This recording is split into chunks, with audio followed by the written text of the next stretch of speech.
Welcome. Today I'll be reviewing the recently released Bicycle Trains CPKC ES44. I do have both numbers, with 9375 being the first painted, while 4805 was the next to be painted. Now, a little bit of backstory with these locomotives. This is the new paint scheme from CPKC, and Bicycle Trains was the first to bring it to market. Now, while 9375 is a former Canadian Pacific locomotive, and how they, I don't know if they're going to do this with every locomotive, but if you notice underneath the number, it says CP, while now 4805 has KCS. Now, 4805 is a ex-KCS locomotive, and you'll notice some subtle differences as well. One of the first things you'll notice is the CP locomotive has a handrail right next to the door, while the KCS unit does not. Another subtle difference is that if you look at 4805, it has a sunshade on both sides of the locomotive, while CP doesn't have that. So as you move along, and this is just stuff I've noticed so far, is if you notice the former KCS unit has an extra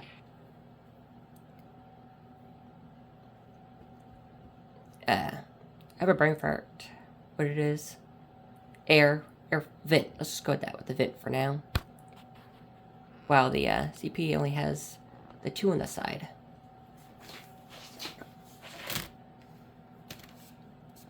Now, another difference you might notice is just the paint. While the KCS is silver, the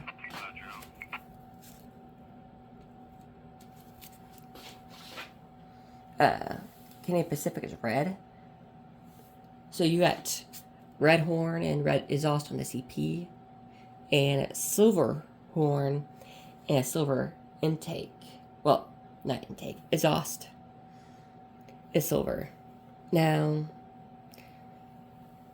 one of the things that you'll notice is they're two different horns.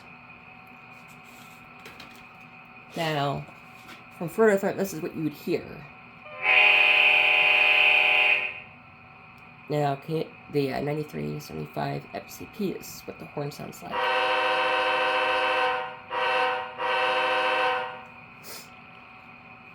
The more I look at these locomotives, the more difference I see.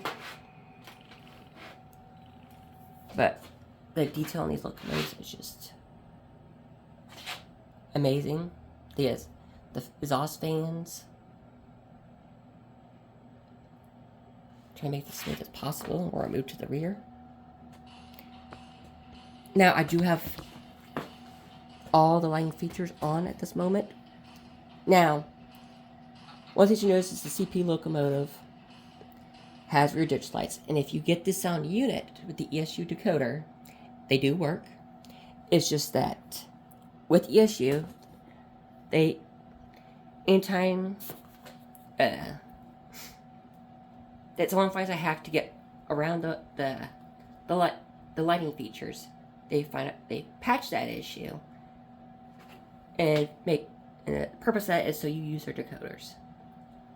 Now, this isn't me bashing scale trains for ESU. I will say this: I'm not too happy how ESU does their business, because they want you to use their stuff, and they're trying to force you to use it. So, if for those who don't really understand why I have an issue with ESU, that's why. Now, I won't use that against these locomotives, because the plan is to actually reboard them, so I have access to all the lane features, and at this moment there is no hack to get around that.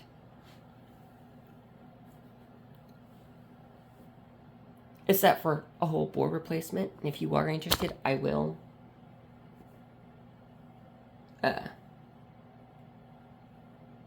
show you, but you do, with a different decoder that's not ESU, you do have access to the front ditch lights, just like the former Ghost CPKC AC4400s. You do get those front ditch lights operational. And if you want other lighting features, it's less of a headache just to ahead of time just to reboard it. Plan on doing that. But I'm not using that against it. I do think these are great running locomotives.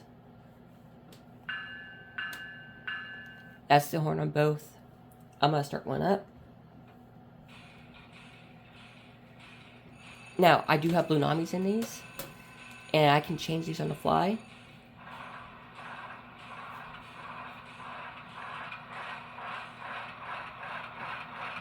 See if I get a 1. There we go. That's a 1.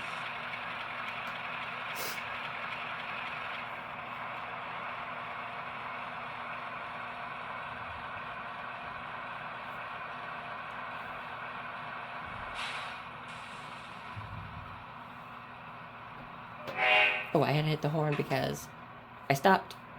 Standard protocol. But that is now, if you're really considering, if you're going to use ESU, just get the sound unit. But if you plan on putting a different decoder, just plan on probably put a new board in. And if you're interested in me doing a video on how I did my GP40, how I got all the lighting features and how I rewired it, I'll do my best to take you through a step-to-step process and how I did it. I'll do the best I can. But don't be afraid to ask questions. If you are interested, just comment. Tell me that you're interested. Hit the like button. But if this was useful to you, enjoyed it, hit the like button. Comment. If you want to stay connected, hit the bell icon and subscribe. Enjoy the rest of your day.